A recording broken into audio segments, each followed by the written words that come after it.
The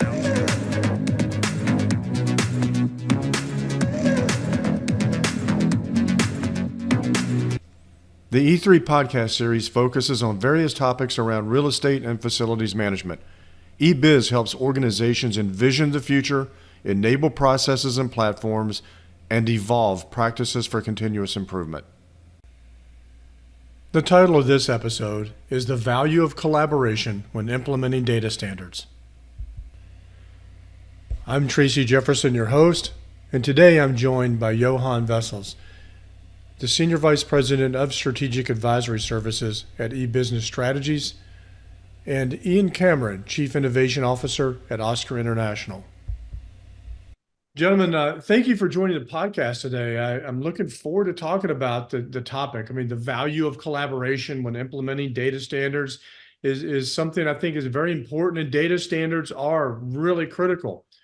And before we start, though, Ian, you want to take a second to talk about OSCRE a little bit. Give us a short overview and what are the value that these data standards provide to the real estate industry?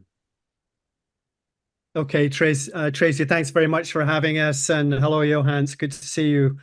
I'm going to do two things to answer that question. First of all, I was talking about data standards in general. I would say that generally speaking, folks don't know what data standards are, and it has been in the past almost an afterthought along the lines of, well, maybe we want to standardize things. Well, that has turned on its head, particularly in the last 2 or 3 years as technologies become much more flexible, that software companies recognize that there's always going to be some kind of integration involved. Compliance with reporting is driving much greater interest in having standard data submitted, such as GRESB in the investment arena. And the SEC is coming down that path very quickly. In fact, there are some provisions that were even being discussed today around the requirement for reporting around ESG. So the context for data standard is much more receptive than it's ever been before. So the way that we're thinking about data standards then, it's very common to use them to start in developing, let's say, a new data model for real estate inside an organization. It's also probably critical or central to establishing a new data governance program. We're seeing a lot of work in the use of data standards for integrating systems, let's say aggregating for analytics and decisions. At the heart of it, ultimately, is a common language that the organization can get behind and use that as a foundation for a data strategy. It may also be the basis for establishing data management support coming out of a service provider, let's say. In the end, it is data standards are things that you implement. And they're very much tied to a data strategy and architecture, but also a technical architecture and technical strategy. And we're finding in the long run, cost of implementing technology projects gets reduced. And in the end, organizations need to start to focus on data standards as a way to get aligned across the organization and the supply chain. And I'm just going to stop there. That may give us enough to get the conversation going. That's a pretty good start, because I would actually ask both of you, and Ian, I'll start with you first, actually. How does collaboration help solve some of these challenges? Because implementing data standards, data management, data governance, these are all complicated projects that often need collaboration between multiple internal and external parties. So Ian, what are your thoughts? And then Johan, you can chime in too.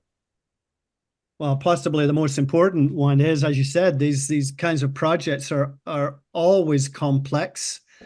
And they're usually being conducted in the midst of a change in the way that business practices are being implemented. So at the heart of it then is that means multiple functions, multiple stakeholders, a lot of systems, or maybe a whole slew of external business partners involved. So the first thing that's a major benefit is getting more complete coverage of the stakeholders and their needs. So it's rare that you'll find in any one organization that a team will be able to properly articulate those needs, and a customer of yours, let's say, I'm fully expecting that you have all sorts of team members in one of your projects. So we also have our experience from the standpoint of the kinds of stakeholders involved. So stakeholder coverage is a huge benefit of having that collaboration in place. And I'll probably just start there and hand it off to Johan. Maybe you can begin to build on that. Yeah, thank you, Ian, and thanks, Tracy. Yeah, so I must say I've had the privilege of working with Ian and with OSCRE on projects specifically. So the collaboration adds significant value because OSCRE, they bring a lot of value when it comes to educating the client and getting leadership buy-in and support for implementation of data standards. So by the time we come in to actually implement technology solutions or work with the client on the details of which standards would be applicable to which data sets, etc., we're able as a team between the client, OSCRE, and EBIZ to build a much more comprehensive roadmap for implementation, really understanding the needs, the reasons, the motivation, the objectives we're trying to achieve, and then how the technology solutions and standards, etc., are going to actually support that. So just that alignment, being able to define something more end-to-end is of significant value to the client. And obviously that improved alignment also reduces risk and improves and speeds up project delivery. And I'll just finish, Tracy, by adding one other thing. None of us can expect to know all the issues and road bumps. So you mentioned risk, Johan. It needs the mix of skills and perspectives that we're talking about now to be able to first identify those kinds of risks or challenges and then sharing experience on how to find solutions to them. So I'm a big fan of the collaboration almost for that reason alone, because there's plenty benefits come from that. I would add one more thing there, sorry, before we jump off this one, and that's just, with standards, we have a certain objective. We have an objective of everything that Ian mentioned earlier, being able to communicate with internal systems, external suppliers, supply chain, compliance reporting. There are a lot of reasons why we're implementing standards, but technology sometimes has limitations. The context of the client sometimes imposes certain limitations. And by collaboration up front, we're able to really minimize any compromise that we have between what we're trying to achieve with the technology to support the implementation of standards. Yeah, so that's a great segue to the next question I was going to ask you, Ian, which is, what types of projects? Typically, OSCRE is defined like 4 types of projects and initiatives, excuse me, where, collaboration is beneficial, whether, for the client, for OSCRE, for a service provider. Can you elaborate a little bit on that, those types of projects? Sure.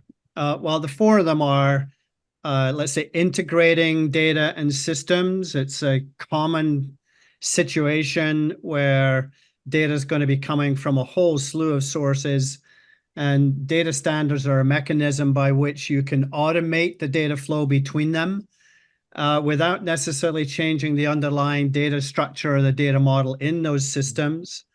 The second kind would be where new systems are being purchased and then implemented. So it helps to have data standards specified in an RFP, for example.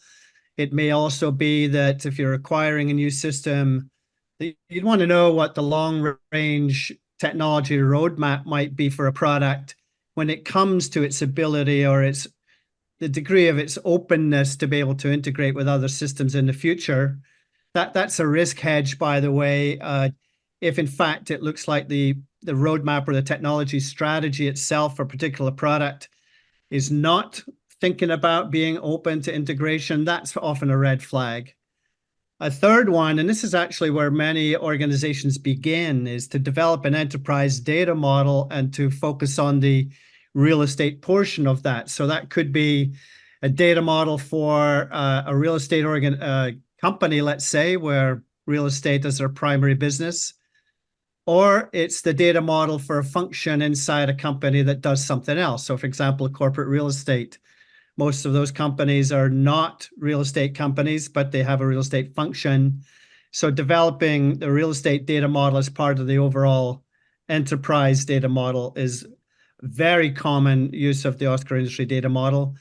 And the fourth then is the interface where there's, let's say, a major outsourcing contract to build and automate the interface between a service provider and their customer, which includes exchanging operational data. Maybe there's reporting involved, but sometimes you find that the boundaries between a client and a service provider get kind of blurred a bit, but providing some rigor around the service interface and using standards to do that helps avoid some of the risks around that blurring of the lines. You know, I think of this a lot when especially service interface, and there's so many conversations now about requirements for scope 3 reporting and sustainability and the need to get data from a lot of sources. And that's going to be really important for us, I think, going forward. And but Johan, from your perspective, how do these project types apply with what EBIZ does? So I think especially, I'm just going to take those project types, Ian, and just respond in terms of how we deal with that. So first of all, the systems, implementations, and integrations, that's really core business for us. We offer different products to the market. IWMS, we implement Tririga, Planon, and Avolo. For ESG, we implement EBIZ, and we also implement Fractal, which is a standalone CMMS for small and medium-sized enterprises. And obviously, within the context of those implementations, we always have to deal with integration. The systems are typically integrated with the financial system, with HR system, procurement systems at a minimum. And there could be many other types of integrations we have to deal with. So the other aspect around the implementation, obviously, is just the data migration from legacy systems to the new systems. So within that context, we have to deal with the data standards or lack of standards that we have to address within the process. As far as the enterprise data model, most of our projects are corporate real estate related, so we're typically implementing for a function within a larger organization. So we do contribute to the enterprise data model specifically for the corporate real estate data where the master data is owned by corporate real estate. So we will be held accountable for that. We'll support them in defining that and contributing to an enterprise data model. And then we also do, and we have done quite a few projects where clients have requested us just to help them procure systems. So we will actually support them because we have our business analysts or specialists within different areas of facilities management and corporate real estate. So we would support them with defining requirements and actually facilitating the RFP, assessing the systems. And as part of that process, we do evaluate whether these systems have adequate integration capabilities, as well as any,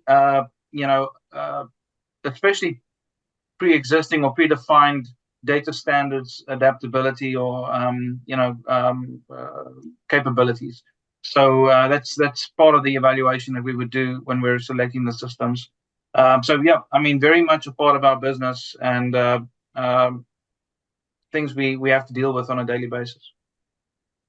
That's a great. And for the next area or next subject actually is really the different roles. OSCRE and e-business, a company or any other service provider.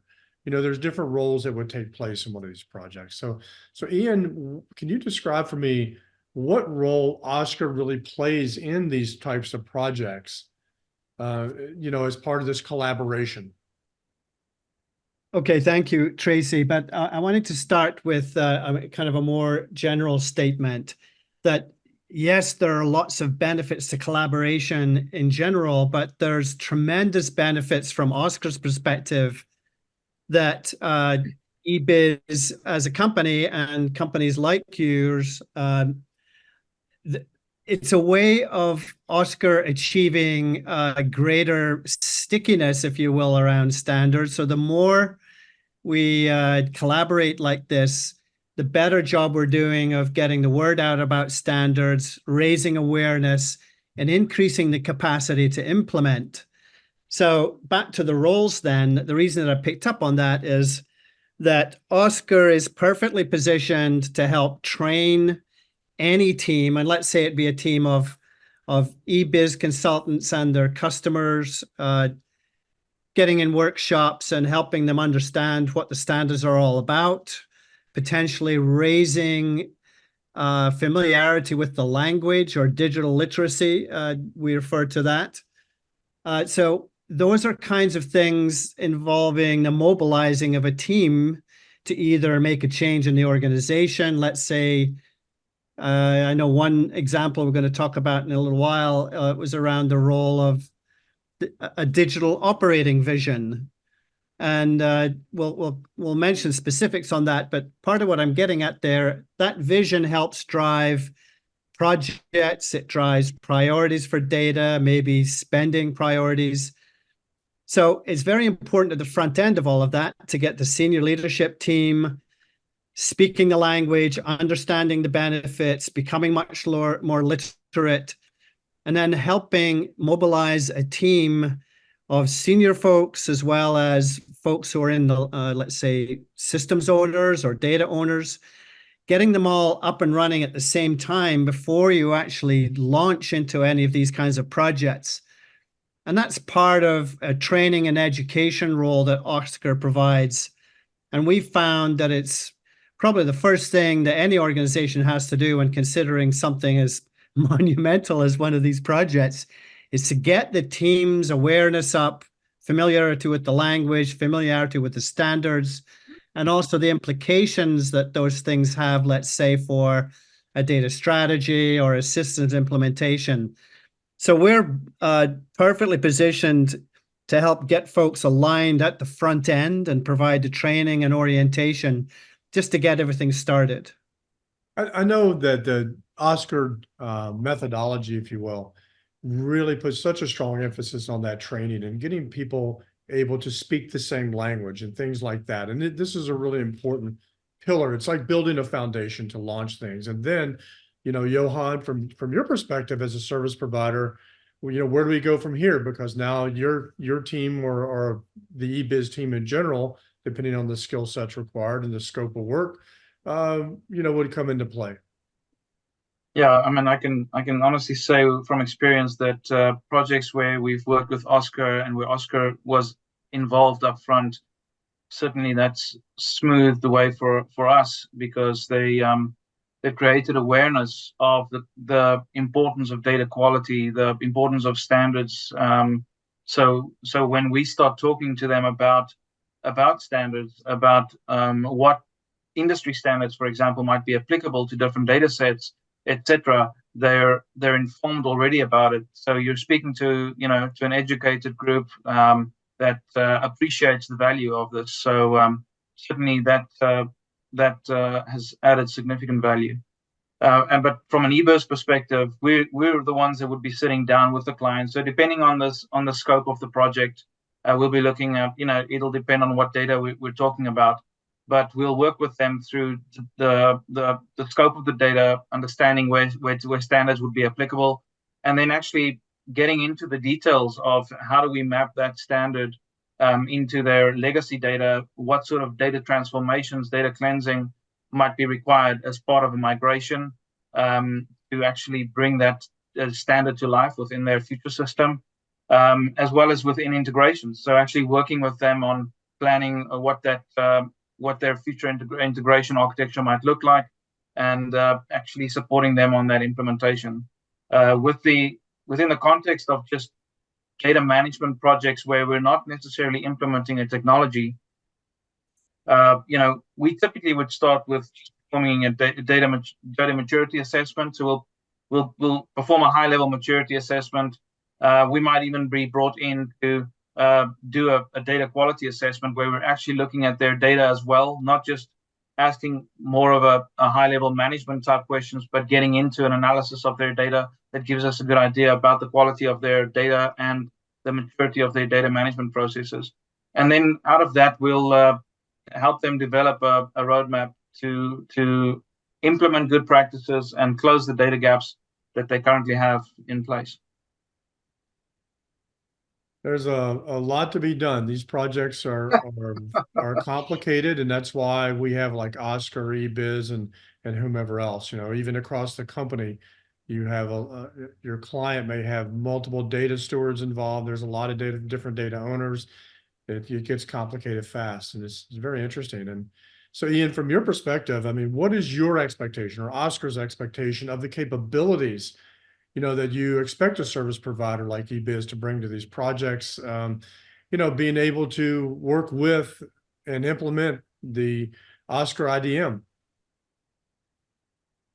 So there's a number of things, and you might actually explain what an IDM is for OSCRE terminology, the industry data models. But that would be a good place to start too. All right, then. So the OSCRE industry data model is the core product that OSCRE has taken as much as 20 years to develop this IDM industry data model. And in there are a slew of functions and use cases and tools to actually implement these data standards in areas such as portfolio management or facilities management, space management, maybe service requests, valuation. There's also an element here of connecting the construction world with the FM world. So thinking about the asset life cycle as a key component. So there's a lot of richness in the industry data model at IDM. And that's why we've developed some baseline education and training for an organization, certainly like EBIZ or your customers. So we have what we refer to as learning labs. We have online courses in the likes of data management. More recently, we developed an energy data standard, and we've developed an education program on that. And we found, Johan, you mentioned this, which is getting the team with the right understanding of all of this stuff, get that training education in their hands right from the very beginning, and follow that with increasing proficiency in working with the data model, the industry data model itself.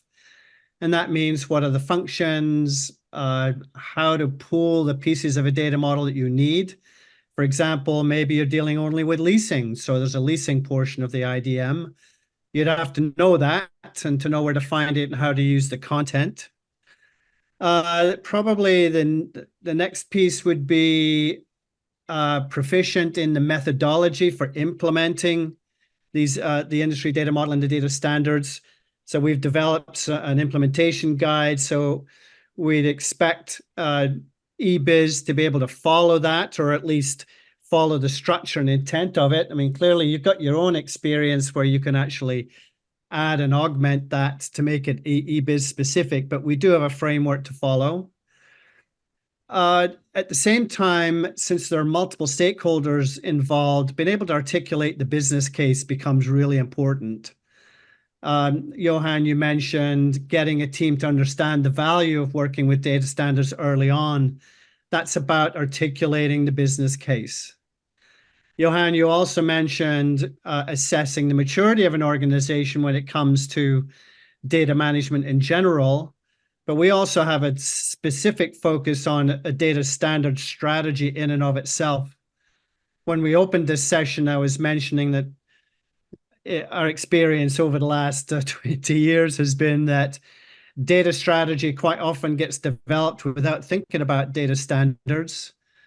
So we think that there's an opportunity for a data standard strategy in and of itself, because you need to monitor standards. If you're building standards into your own enterprise data model, for example, then you'd have to be able to track them and keep the standards up to date. So knowing what a data standard strategy is and being able to develop one with your clients would really be important. But to kick all of this off, to be able to figure out what the opportunity is to implement data standards to begin with. So very early on, being able to conduct that kind of opportunity assessment. And then we've also mentioned a couple of things here, what kind of project types. The good news is EBIZ has experience in working with all of the four main types of projects we commonly deal with.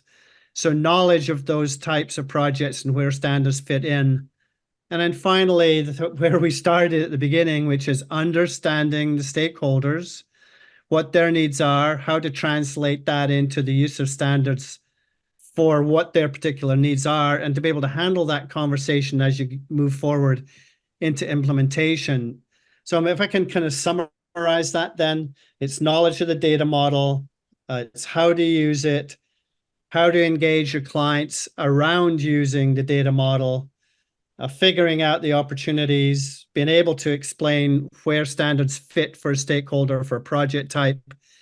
And in the end, I think I'm hoping to get a sense of your own experience with this, but the more you know about how to do this stuff, the easier to be able to explain it to others and work the data standards into a project.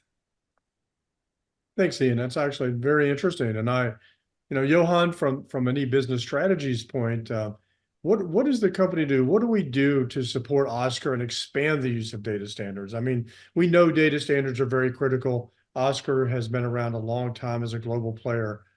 How do we support OSCRE?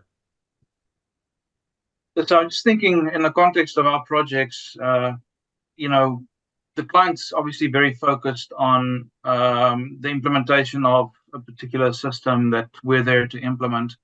So that's really what they're honed in on. And where we typically start would be to get a really solid understanding of the client's current state, the current state of their organization, their processes, their technology, and their data. So as it's important for us to understand the changes that would have to take place to go from where they are today with the legacy situation to the future system and solution. But within that context, we would get into the assessing the data. We'd have to get into understanding what the current data looks like and doing a gap analysis of that.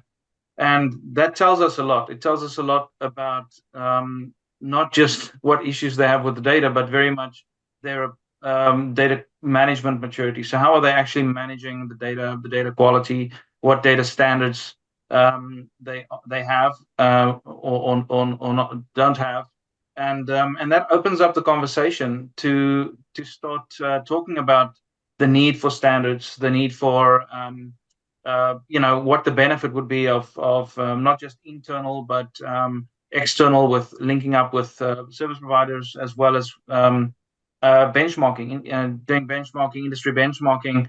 It's hard to do that if your data just doesn't align with any industry standard.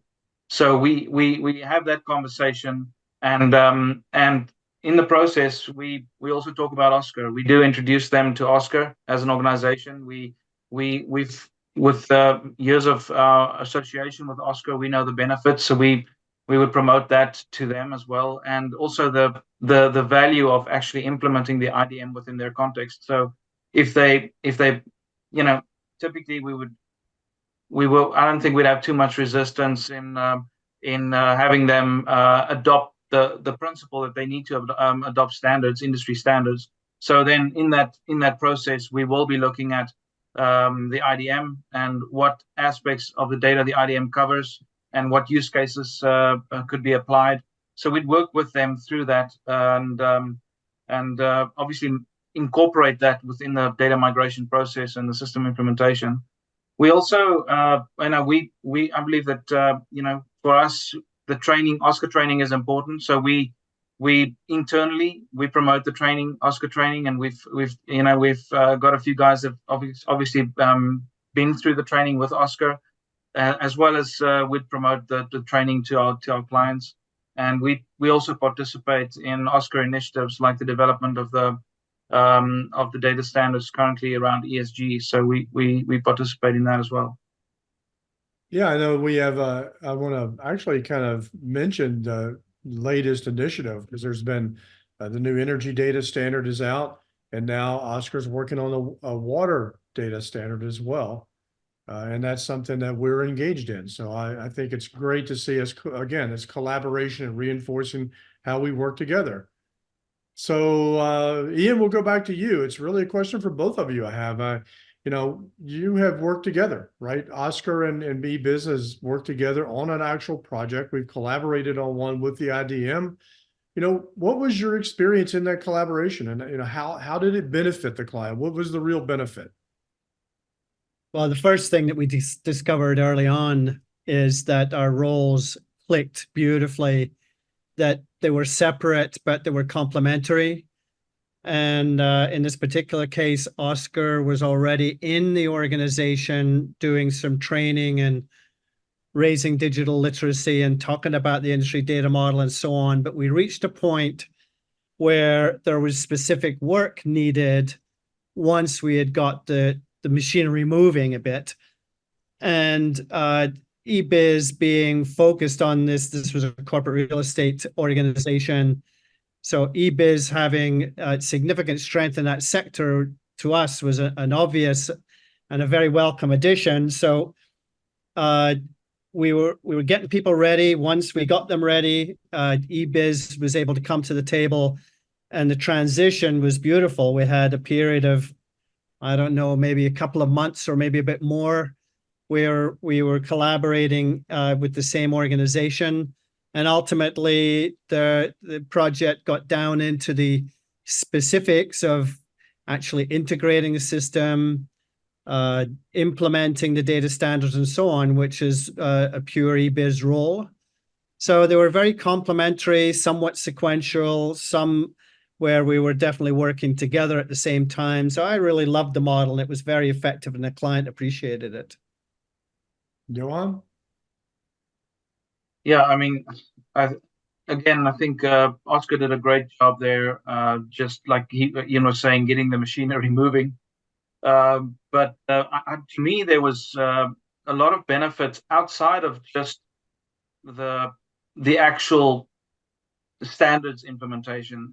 Just the momentum it created within the enterprise, because corporate real estate actually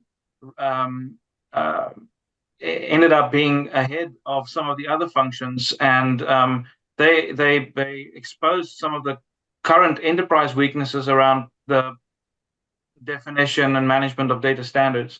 So that resulted in the enterprise really ramping up their data management program as well, which is obviously not just beneficial for corporate real estate, but the entire enterprise.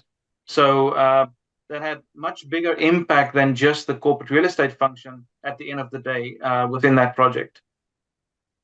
It was actually very interesting to think back to how we started working with this organization to begin with. And it started when the global head of corporate real estate took a couple of the online courses on data management, data governance, and data standards just to get educated himself. And from there, that created an appetite in the organization to have a broader engagement with OSCRE. And one of the things I was really happy to see over time was one you just mentioned, Johan, which is data governance. That's, it's a sweet spot and a core competency for OSCRE. So we were definitely able to guide the organization, as you said, as it started to roll out across the company.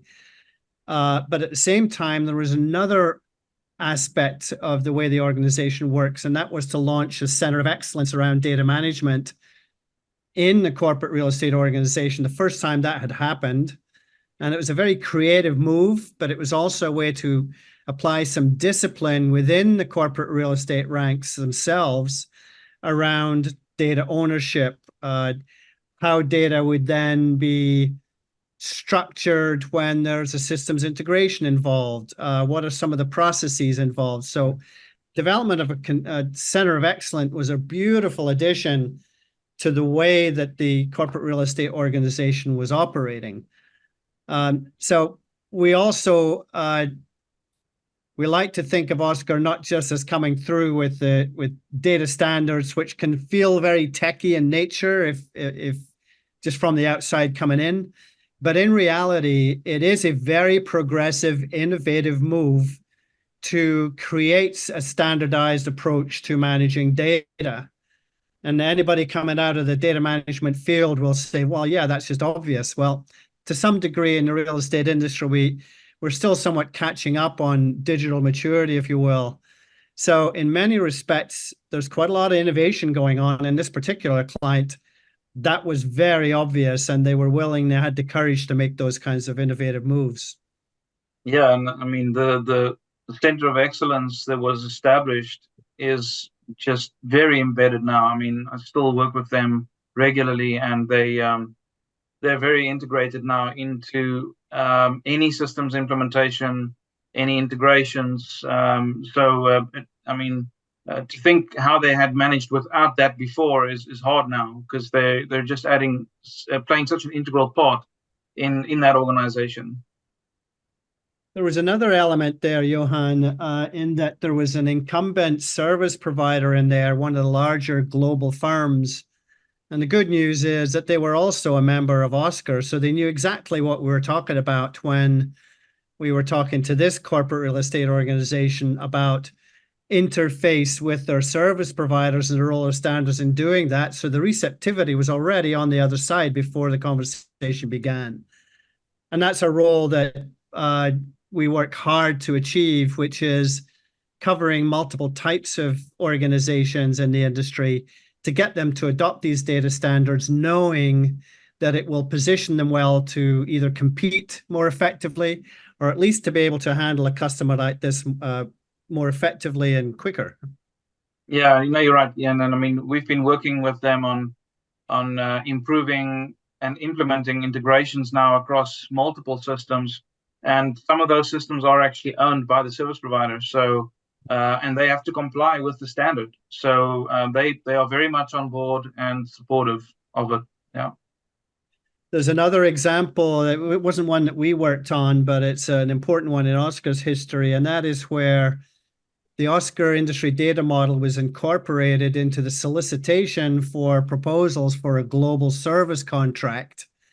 And sitting in there was a requirement effectively that it didn't really matter what system the service provider was using as long as they were able to ship data to their customer in an OSCRE compliant format, meaning then that the customers set themselves up to receive data using the OSCRE industry data model.